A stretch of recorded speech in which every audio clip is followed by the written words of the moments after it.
سنبل بے چینی سے اپنے منصوبے کی کامیابی کی خبر کا انتظار کر رہی ہوتی ہے۔ اتنے میں اس کی سہیلی کا فون آتا ہے کہ کامیابی ہو گئی۔ اس کی خوشی کی انتہا نہیں رہتی۔ وہ فون پر بات کر رہی ہوتی ہے کہ تبریز آ جاتا ہے، جو ساری باتیں سن لیتا ہے۔ اس مکروہ حرکت کا سن کر وہ مبہوت ہو جاتا ہے۔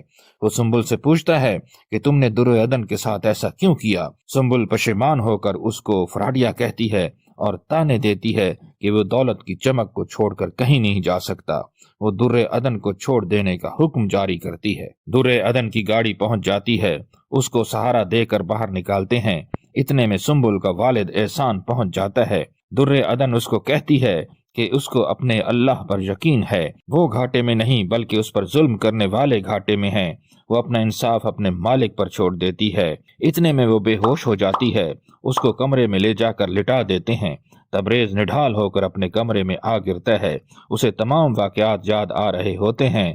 وہ بے چین ہو کر تڑپتا ہے لیکن بے بس ہے، کچھ کر نہیں سکتا۔ جوہی کا فون آتا ہے۔ وہ پوچھتی ہے کہ کیا سب کچھ ٹھیک ہے، کیا پیسے مل گئے؟ اس کی ماں اسے صبر کرنے کو کہتی ہے اور کہتی ہے کہ انتظار کرے۔ اتنے میں عرفان آ جاتا ہے۔ اسے جب در عدن کا پتہ چلتا ہے تو وہ پریشان ہو جاتا ہے اور کہتا ہے کہ وہ در عدن کے پاس جاتا ہے۔ جوہی بھی تیار ہو جاتی ہے لیکن اس کا والد اسے جانے سے روک دیتا ہے اور خود جوہی کو ساتھ لے کر روانہ ہو جاتا ہے۔ تبریز اس کو فون کر کے بلا لیتا ہے۔ در عدن کمرے میں بے سدھ پڑی ہوتی ہے۔ تبریز کی ماں اسے یقین دلانے کی کوشش کرتی ہے کہ میرا کوئی قصور نہیں، لیکن اس کے لہجے میں اعتماد نہیں ہوتا۔ سنبل بے قرار ہوتی ہے اور غصے کی آگ میں جل رہی ہوتی ہے۔ کہتی ہے کہ تبریز اسلام آباد نہیں گیا بلکہ اس منحوس کی محبت میں واپس آ گیا ہے۔ وہ کہتی ہے کہ اسے اس وقت سکون نہیں آئے گا جب تک تبریز اس کو چھوڑ نہیں دے گا۔ جب تبریز کی ماں کو پتہ چلتا ہے کہ اس کا ابا شہر آ رہا ہے تو وہ جوہی کو کہتی ہے کہ کسی بھی صورت اس کو شہر آنے سے روکے۔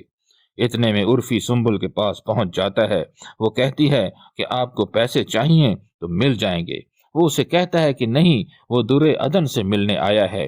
یہیں پر اسے پتہ چل جاتا ہے کہ در عدن کے ساتھ کیا کھیل کھیلا گیا ہے۔ وہ سنبل کو برا بھلا کہتا ہے جو اسے وہاں سے نکال دیتی ہے۔ تبریز کا ابا ہوٹل میں تبریز کے پاس پہنچ جاتا ہے لیکن اس سے پہلے سنبل کا باپ وہاں پہنچ جاتا ہے۔ دونوں ایک دوسرے سے ملتے ہیں اور سنبل کا باپ چلا جاتا ہے۔ جب تبریز کے ابا کو معلوم ہوتا ہے کہ در عدن کے ساتھ کیا ہوا ہے تو وہ تڑپ اٹھتا ہے اور انتقام کی آگ اس کے دل میں جل اٹھتی ہے۔